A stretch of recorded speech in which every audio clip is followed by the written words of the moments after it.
Hello and welcome to episode 9 of the Wakefield to Knottingley route building series. Today we're going to be taking a look at finishing off the track around Knottingley area, pretty much getting the track for the most part actually finished on the route itself. We've got Ferrybridge power station still to put in yet, but most parts are done now. It's just kind of really the yard at Knottingley that needs to go in, depot at Knottingley, and then the triangle and a little bit of the line towards Doncaster, Shaftoe junction. So first of all, we're going to lay a little bit here from Knottingley West Junction. If I've remembered, I'll put a screenshot from the cab video that I'm looking at, showing the actual junction here, but I might have forgotten by the time I actually come to edit this. Basically with this junction, one line for the line to Shaftoe leaves the Wakefield line here, just inside the bridge. The other one leaves a little bit further up and you can sort of see it crossing over there.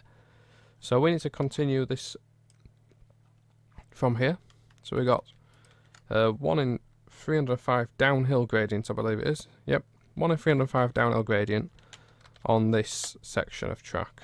Let me just check my track rule. Yep, that's correct. So I've just, what I was checking there is that I've been laying with the Manchester Southport track rule throughout, and I'm just checking that I'm laying with the same track rule, because you always want to be trying to lay with one track rule across your route. If you lay with more than one, you won't necessarily have major problems, but you'll end up with not being able to do speed limits and stuff correctly, and also the track properties will be different. So super elevation properties and stuff like that could be totally different. So always try and use a good consistent track diagram. Not track diagram, what am I talking about? Track rule. So we've got the 1 minus 305 down, I'll select to track concrete 01. Just flick this over to the yard setting so I can do the tighter curve, and we got this initial crossover to put in that goes across to the other, to the up Wakefield line. So it goes across there. It's really quite hard. We need to put snap to track on. It's pretty hard to see what we're doing in here. In fact, what I'm going to do first is flatten all this terrain off. So I'm going to, first of all, before I carry on doing this, I am going to flatten all this off so that I can actually see better what I'm doing, because at the minute it's a bit difficult because of all the cutting. If I just flatten this all off, it's going to make it a lot more simple. So again, we're starting just under the edge of this bridge, just under here, and you can see the crossover goes across here, and we're just looking for that pink line there to snap it in. And it'll be blocked points, as we've gone through in earlier episodes. Blocked points, we just get the split tool in between the two sets of points, left click, you'll notice they unblock. So they're blocked there. After I've split it, it unblocks. Weld tool, click the grey square, and that's the set of points in. So that's the first set of points in there. So now we're going to get this next section up here towards the Shaftoe curve, and what we'll do then is we'll start laying double track from let me just get my mouse pointer back on, because I don't think I've got it on, so you're going to be finding it hard to see what I'm actually pointing at. Oh no, I've got it on apparently. We're going to start doing double track on the Shaftoe bit from here, where the mouse is now. The rest of this bit here is going to be independently laid, so it's separate, because the space in between these two lines is wider than standard 2 tracks. So we're level track here, so we need to switch to level. Unfortunately, we're going to have a little bit of an unsmooth gradient somewhere in here, I would think, because of the way that it's all point work around here where the gradient changes. It's a bit of a mess, really. So we want to lay level track. We're alright laying in main line for this bit, and we're just going to follow the line over there. And I've made a right mess of that. We'll put it on yard again, just for what it's worth. And then when we've done all the track, we've got to actually go back and do all the track properties. So that'll be, once we've laid the track, that'll be the next job.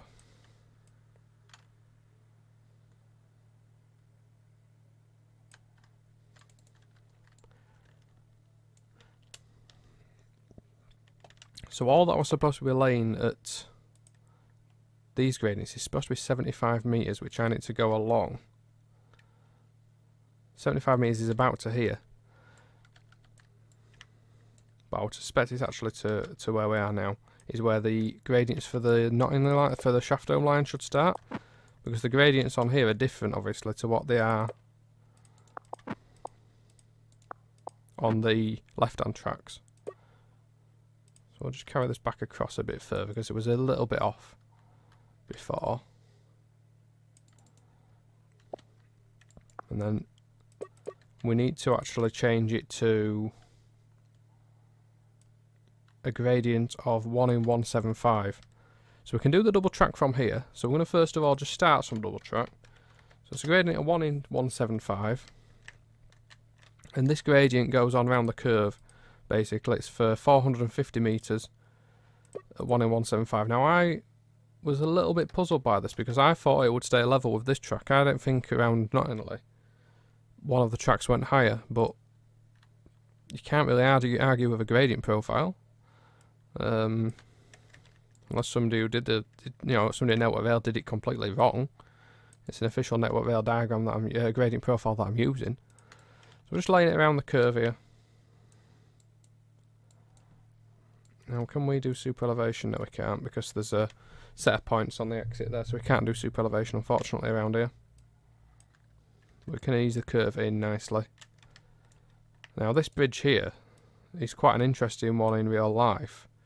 If you look at diversions and stuff that take place with East Coast trains and stuff over the years, they've always gone not only to Shaftoe, to Doncaster quite a lot over the years.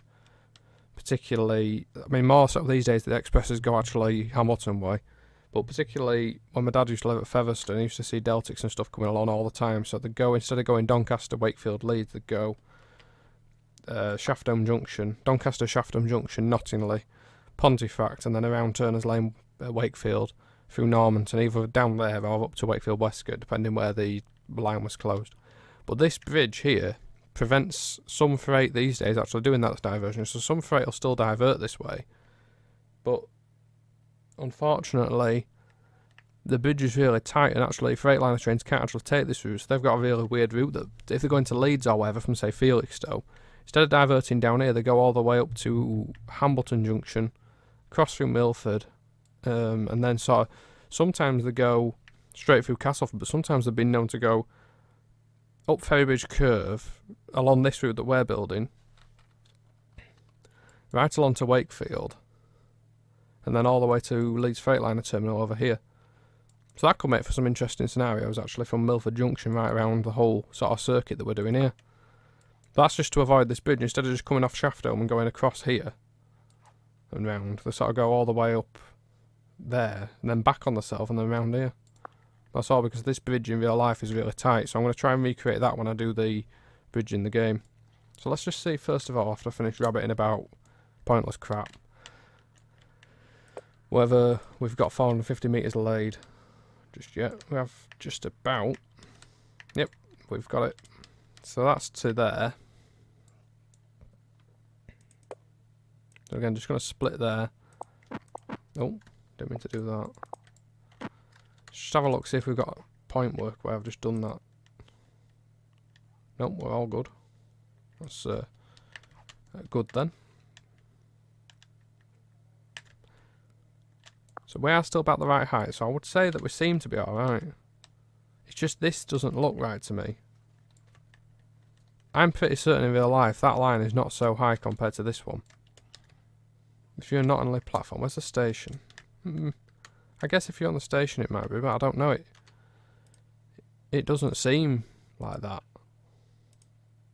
in real life. I swear that doesn't go so high, but the gradient profile says it does, and I got a light of the gradient profile, so we got 627 metres then of 1 in 777.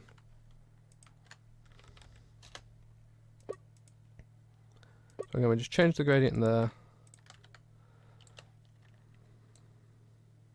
Need to flatten the terrain off again because we're going underground, as the song goes. I won't sing the London Underground version of that song though.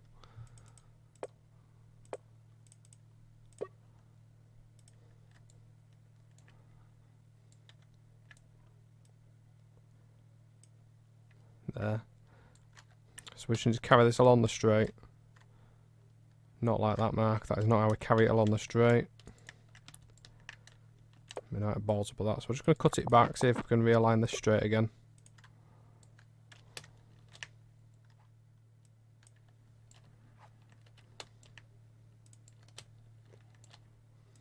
All good for the first two. All good for the first three. Where's the track? Oh, there it is.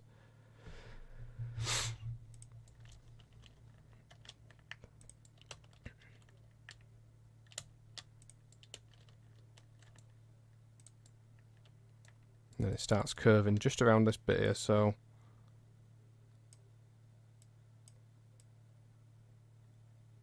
I would say that time is certainly more than good enough. We're slightly, ever so slightly off at the end, but like by inches. Not even that really. It's barely off all, so I think that's fine. So now what we've got to do is just cut this back to where we started the straight, which was somewhere around here. So it's here. And we've got to lay this 1 in 777 gradient for 627 metres. We've already laid some of it.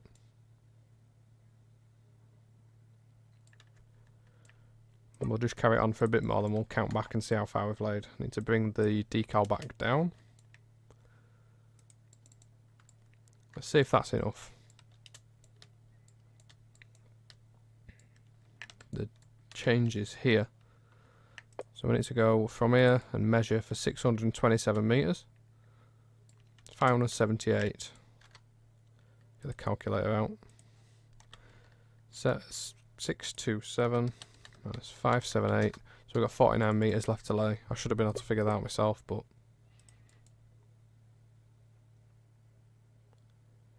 there we go. So that's another 50 metres laid there.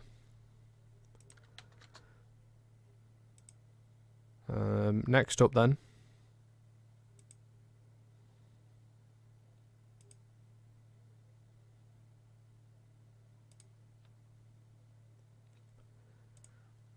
we got 209 metres at 1 in 314 uphill.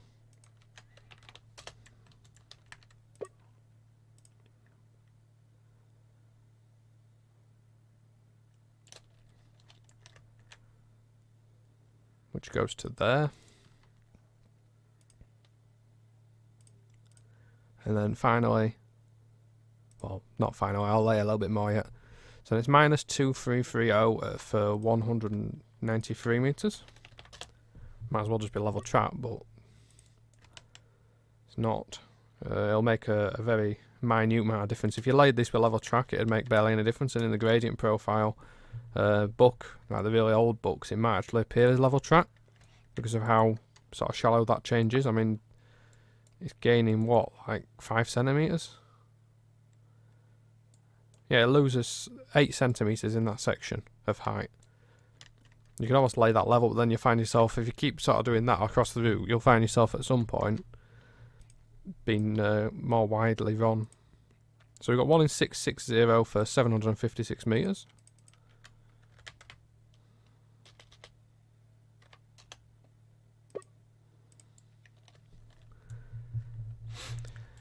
And this will be the last bit that we lay for this section, because the next gradient goes on for like 4 miles or something daft.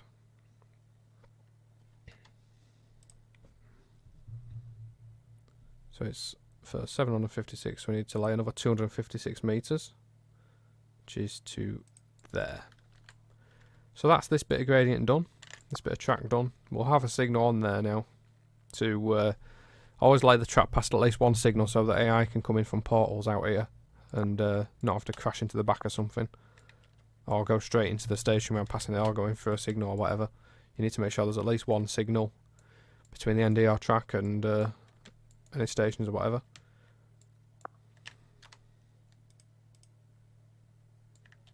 So you can just see there's like a slight, that's where it changes from being quite sort of more severely uphill to slightly downhill, then it goes back to being uphill slightly again. So I would suspect in reality that just looks like and easing in the gradient really. It won't look like it's just gone up and down sort of thing. So we'll just smooth across that entire section, so that now it just looks like it's levelled off. It doesn't look like it's gone up and down. So all I did there, I'll redo it as well so you can see. Use the select tool, and when it's a really short section like that, as I say, I will just go over the whole thing and smooth it completely. So it just looks like a gradual summit rather than actually going downhill sort of thing. So now we've got another gradient change going on in here that we haven't done yet. You see it there. I'm going to smooth this one out as well. This is where there used to be a little junction to this glassworks here. Can't remember exactly where it was, but it used to be some run round sidings and stuff until the 80s. It used to be, I guess, there somewhere. I can't remember exactly where it was. I think it went under there, like as a loader. That's ages since that shut. There used to be quite a few. There's quite a lot of glassworks and stuff in Knottingley. Furnaces and stuff. Rockware Glass, I think, is one of them. I can't remember which one that is. That's in Knottingley.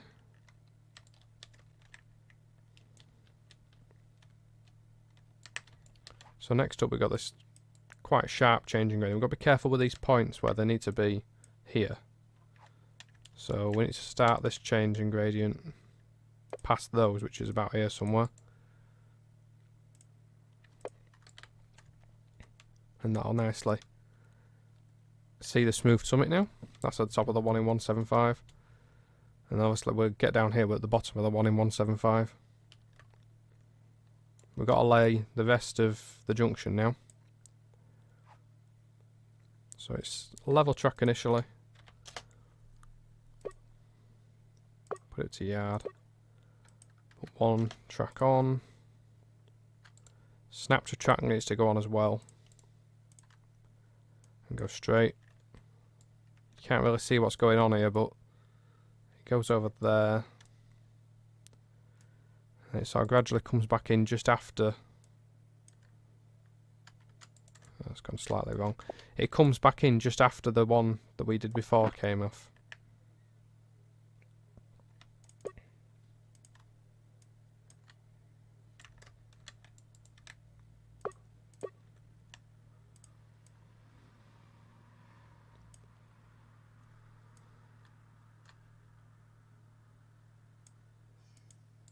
There we go. So it's sort of under the bridge over there.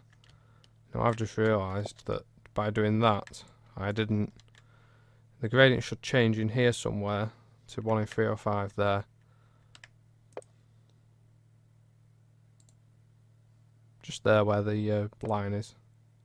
So it pauses, so it's there. And then it needs to go to a 1 in 305 uphill. So I'll just redo this little bit, because I'm not going to use the gradient arrows, as I said before. Don't use those unless you have to actually really need to. And that was on that bridge that we did at near Ferrybridge North Junction in episode 8. Now, you see that time I've got it all wrong completely. Just going to knock it back again.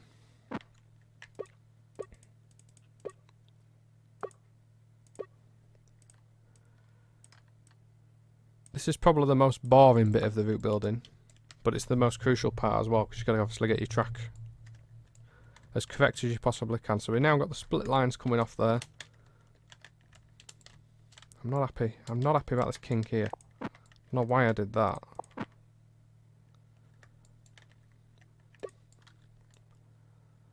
Let's try and fix that. What gradient have we got? It's level.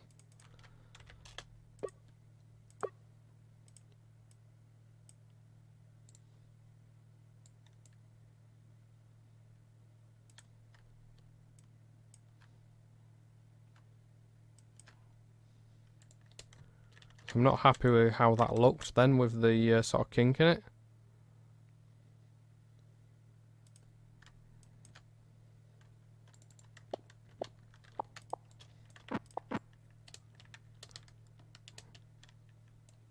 So at this point, what we're probably best doing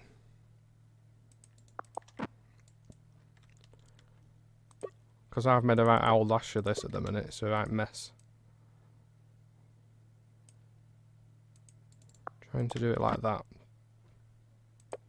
There we go, we connected them back up. So I'm still not 100% happy with that, but I'm happy with that. Now we just need to look for this 1 in 175 change. Where's the yard points? Because there's a yard to the right on the side there that's all overgrown.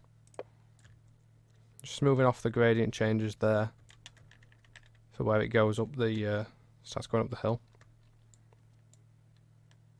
Now the question is here, what's the gradient of these lines? Because we don't know if they follow this gradient. I would suspect they do, or that gradient. I would suspect they follow this one, and that's a high ballast shoulder in real life. So the easiest thing to do here is going to be to offset these lines. What else have we got track-wise at this end to do? Google have been helpful. Remember that from the video we did before. So we have just really got the yards and the depot to lay out, Knottingley. And we've got the other side of the triangle as well to put in.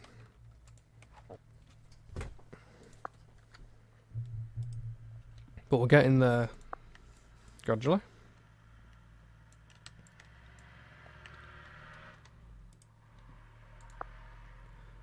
So we need to offset 2 tracks. I'm just going to do it through the platform here where it's straight. Offset and then put in enough so that you can see that the covering where the real line should be. And then we're going to lay these with the wooden track because it's wooden track. It's quite old fashioned, quite old this bit of track here. And I think it's still level until you get to there. Then it goes to 1 in 150 downhill. And these lines go through Knottingley Depot. I think they actually go straight through where the wagon...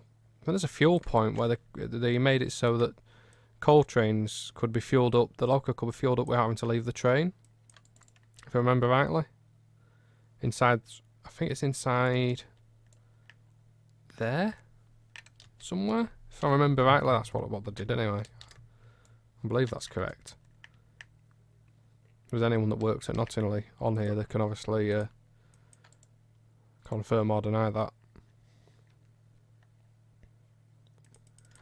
So it's minus 150. Oh, minus 260. Minus 150.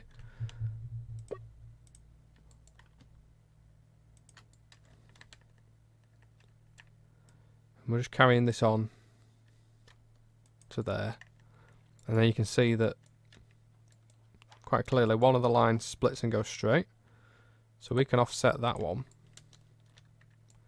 because it follows along at the same sort of angle all the way until you get to about there, which is where we already laid to.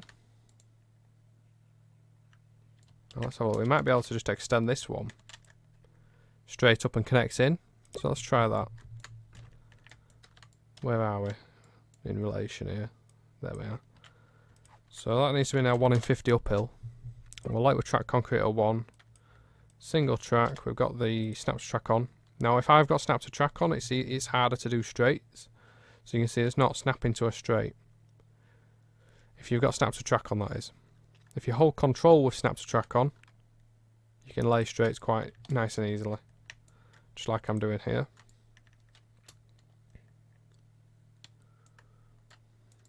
Now it changes to wood somewhere around here.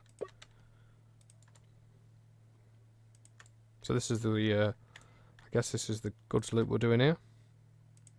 And we just connected it in to the other line. Just before the station. So that's the loop blade. Was a nice easy process that. Just going to save because it's always good to save every so often. I'm just checking my diagrams and stuff there. So we've got Knottingley Depot now to put in, which is obviously a depot gets a little bit more complex because you can't see what's going on in here. I'm hopeful I can get a custom asset made for this and the building here behind, but we'll see. We've been a freeware route. It's obviously more of a task to get custom stuff done, but I think we'll be able to manage it, hopefully. If I ask Will or Callum nicely, I'm sure they'll do it. So, yard track again. Now, as far as I know, these are still... They've still got point machines on them, so they're still controlled from a signal box. They're not lever points yet. The ones in the depot, obviously, are lever points.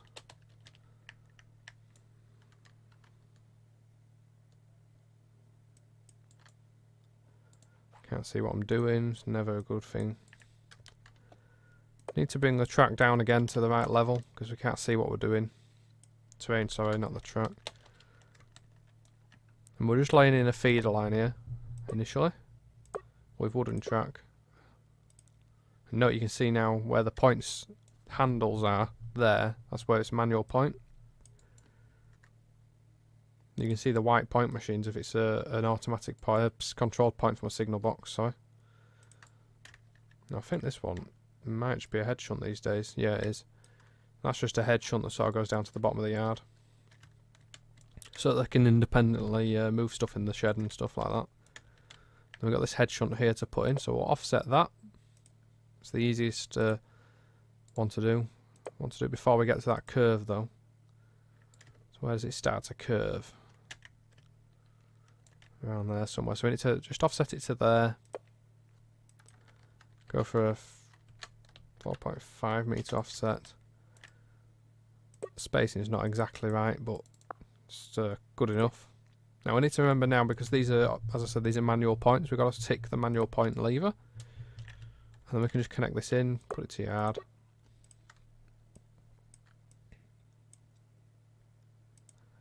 And connect it in. Just got to be careful that we don't get too close to where those other set of points are going to be going in. So maybe I'm going to cut that back a little bit, to be honest, and bring it in a bit sooner, just because the way Train Sim renders point work and stuff makes it really hard to make sidings the correct length all the time. So I've already anticipated that it's going to be difficult to fit them both in there, so I can just bring this one a bit short by like 20 meters at the most. So next up we got this. There's two lines in that shed. We've got our feeder in here that's sort of feeding in which direction the tracks need to go. It's a straight piece of track just there. And we can feed that onto the second of those two lines.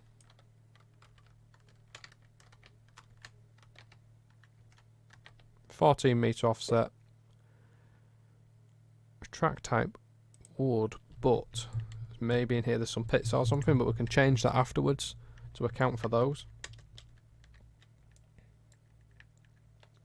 So these are the through lines through the depot. Once again, we need to go back to a 1 in 150 uphill. Change to yard. It starts curving as soon as it comes out of the depot. And it curves and connects up to the other line. There. So we just need to remove a tiny bit of track there. And that's all first line inside the shed. The through line, it's the only through road at this depot. Well, other than the one right next to it. These are the only through roads, I should have said.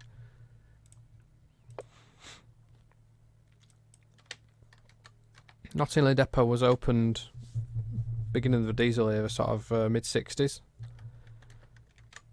And it was initially home to mainly Class 47s that used to work there, your merry-go-round trains. God, I couldn't get those words out then. So the Class 47 free subclass was the ones that used to be based there. We need to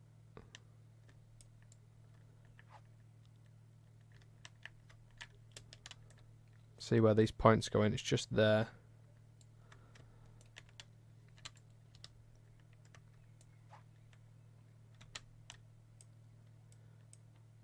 And again, we need to put automatic controlled points back on so that the signal box controls them.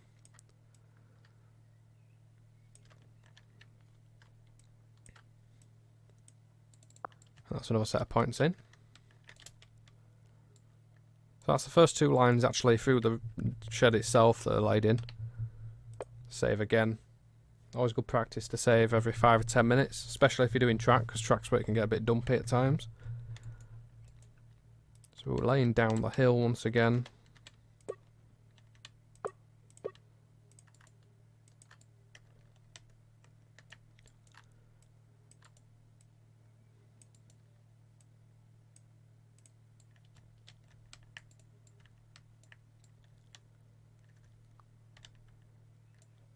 And we've connected in there.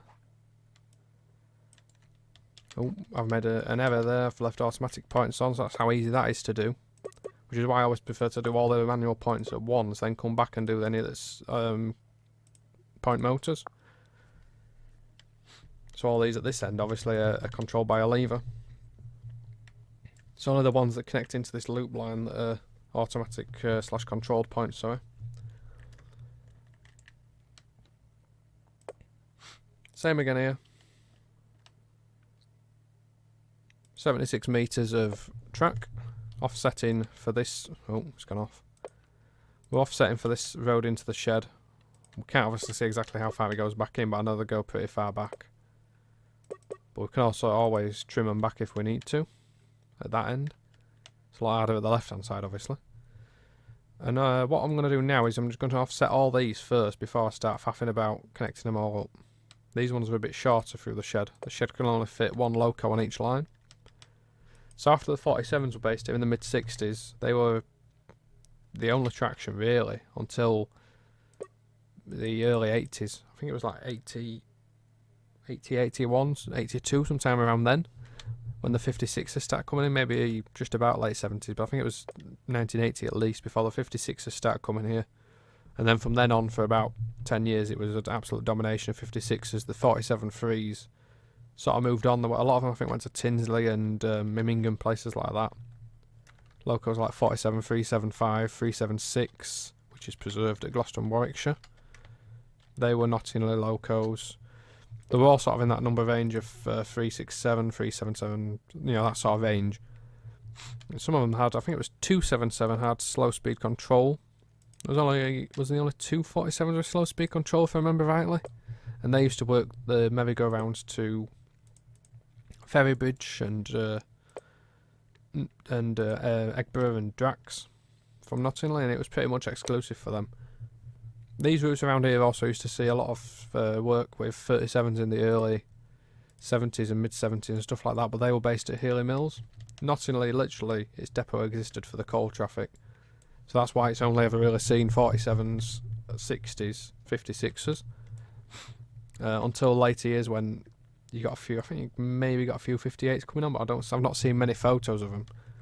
Certainly got a lot of 66s obviously, and it's sort of widened its work since then. I think actually now it's officially a closed depot, but they're still using it for a weed killing train at the moment in COVID times. What will happen after that, who knows? I think it'll make an ideal shed for someone like Colas, really, because they haven't really got a base in Doncaster area. They've got, all they use is that the carriage holding sidings or whatever it is at the south end of Donny Station. Now we've got to remember when we do this bit here, we don't want to go any further than this at the minute because we've got to put in the triangle first. So I'm not going to go right up to the main line just yet. I'm going to lay all these bits in first. This one here would make the most sense next, I think. I'm going to bring it up so it's there, then make it so it's a bit more transparent. Again, just continuing, noting that I'm laying the gradient down the hill all the time, because otherwise you make a right farce of it if you're not careful. Just join that one in there. I'll to lay this one straight.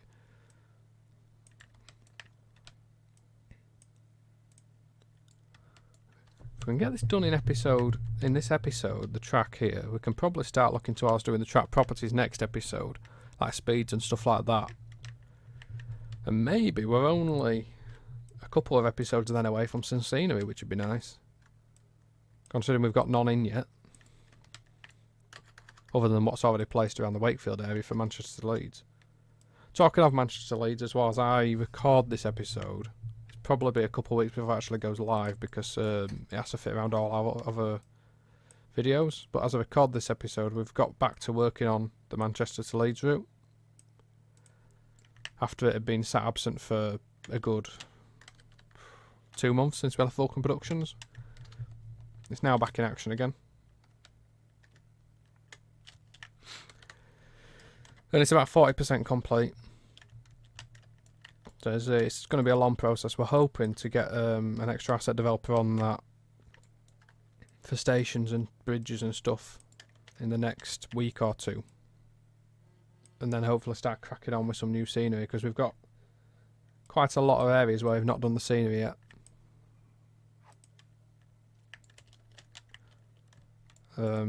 Last night as I'm recording this, I did a bit around Dewsbury area. So it's starting to go back towards Leeds from Ravensthorpe.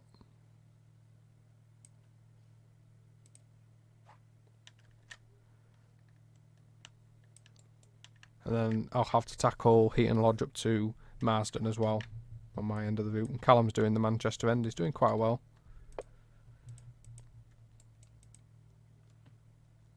Still no time frames or anything on it because of how long it takes. And how much uncertainty there is. But rest assured we're still working on it. Now, let's have a look at this.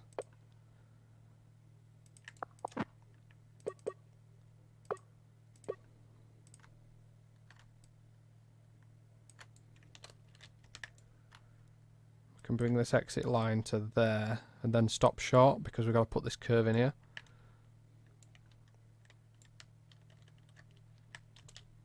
And then we've got this last line. You can really hardly see it, but it goes sort of around the back here.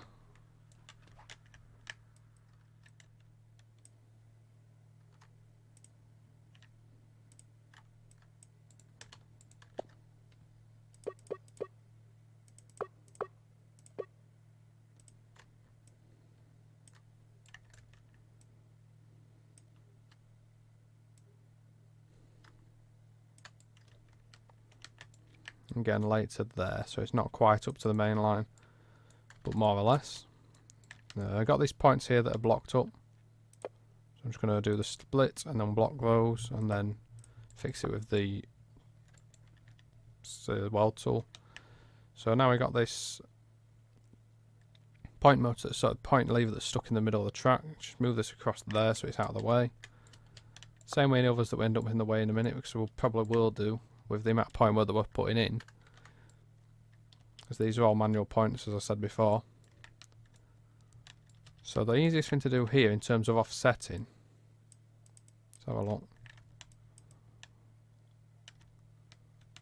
because it comes off here and goes across to the right, it's probably to offset there. It's going to be a little bit far out as in terms of to the, you see it's just slightly off, probably by about half a metre. Change the gradient to the light up the hill again to there, and then we want to lay it with rails only.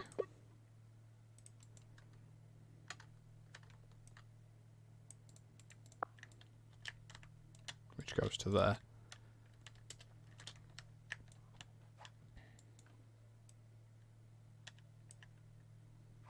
And it's 1 in 150 downhill.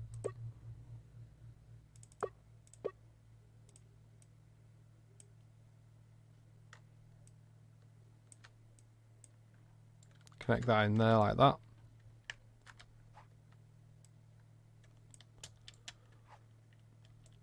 And we've got this little head shunt here, but I'm going to put that in once we've connected these last three up.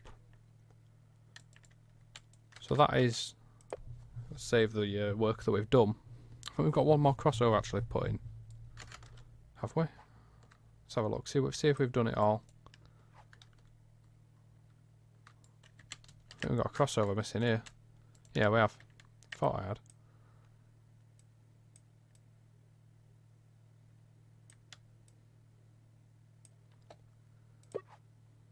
One in 150 uphill, yard.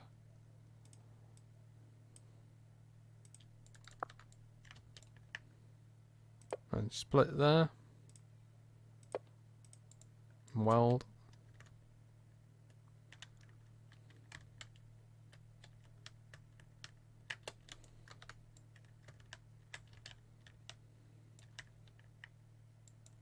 I'm just checking now, see if there's any other bits that I've missed out. Obviously, once I finish doing this video, I'll double check again anyway. With my diagrams and consult those. Make sure that I've done it. Alright, so I've been looking in my gradient book, which luckily, the only line it has in the Knottingley area in the old BR gradient profile book is the line we've been doing, the Shaftoe line. And I've made a very interesting discovery there. And I should have known my better judgment, really. This 1 in 175 gradient, with the network rail spreadsheets, is totally fictional. It actually doesn't exist. I don't know whether it's... This bit here should be 1 in 123. Now the network rail document says 1 in 83. Whatever it should be, but this bit should not be 1 in 175, and I know it shouldn't be because it doesn't go... When you stood on Knottingley Station, that one's not up there, like 2 metres in the air. It's 1 in 720. So how the hell did network rail get 1 in 175 and 1 from 720? I don't know. But it should be 1 in 720 from there. Basically, all the way to where it is. It is actually 1 in 777 from this curve. But it should be that all the way around. It shouldn't fly up in the air here. So... We've got a bit of an issue here, really. Let's be honest. We're gonna have to rip this out. I mean, that's not too much of an issue because we can put these back in. Because we're ripping it out completely, it's not a major problem. We're just literally taking it out. And this should make a major difference. We've got this bloody stray off to lay again, though. I'm not looking forward to that because that were a nightmare. Right, we've deleted that track there. We need to take this one back around here.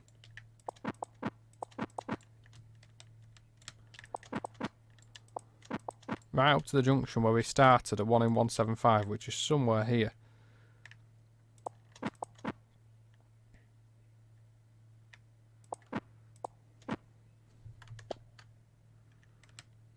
About here somewhere. There, we'll start from here and we'll do it at 1 in 777.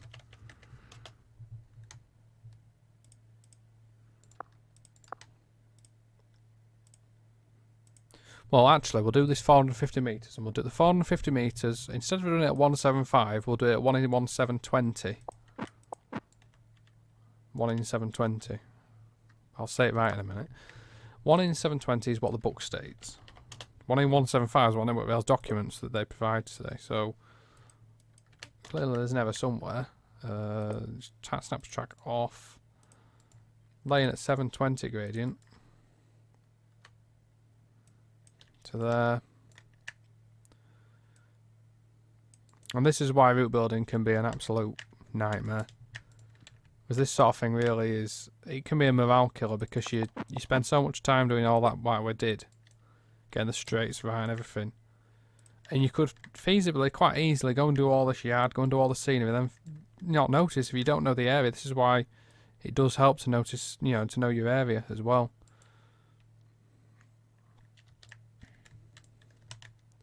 So we're way lower than what we were this time. Massively lower. But hopefully we're low enough that it actually works. To more realistic sort of gradients. The issue we've got is we've lost again where we had this straightened in. So first of all, I'm going to count 450 metres from where we started that 720. Which is here.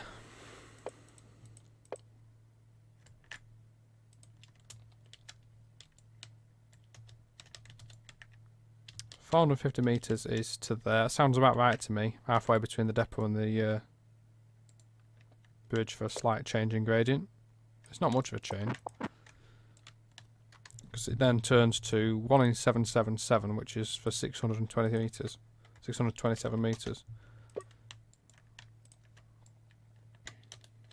I feel like I've done this before.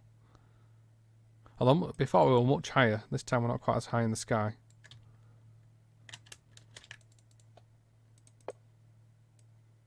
Fun and games trying to get this straight back now actually where it should be.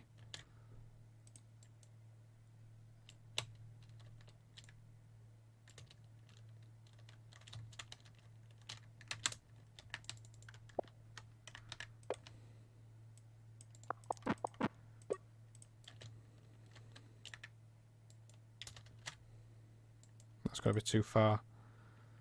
In the opposite direction this time, maybe.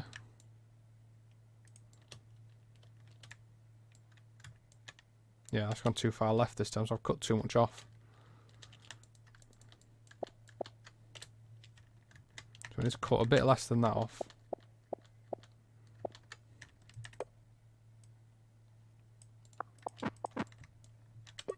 Try that.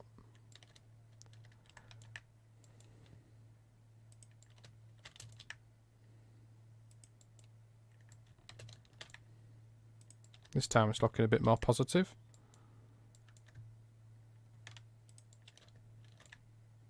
Notice that we're under the ground again here, which is correct. It should actually be a cutting along here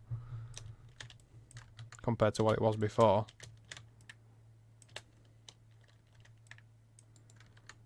It's still on track there. And you can tell it should be a cutting by the fact there's an overbridge as well. You can sort of see where the way the lie of the land is. Not a steep cutting, but it's a cutting all the same.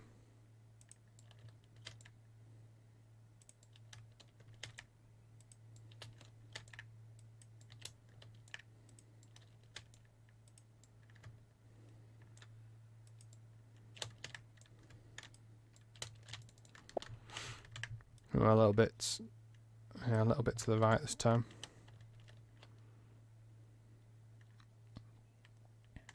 I'll probably cut the video here until I do it right, because otherwise it's going to end up with 20 minutes again of this. Right, I've now been along and laid that bit again because it needed relaying, and it took quite a while to get that straight sorted once again. So that's all been laid. Next up, we're going to try and do this curve again. See if we can put the right gradients in. See if it makes it actually go at the right sort of height.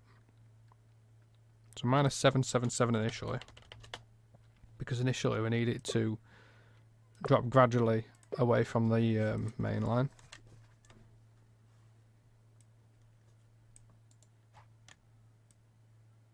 So we'll do that like that. And then it's minus 73 it's supposed to be around the curve itself, so try that and see if we get closer, because before we were like 40 centimeters too high.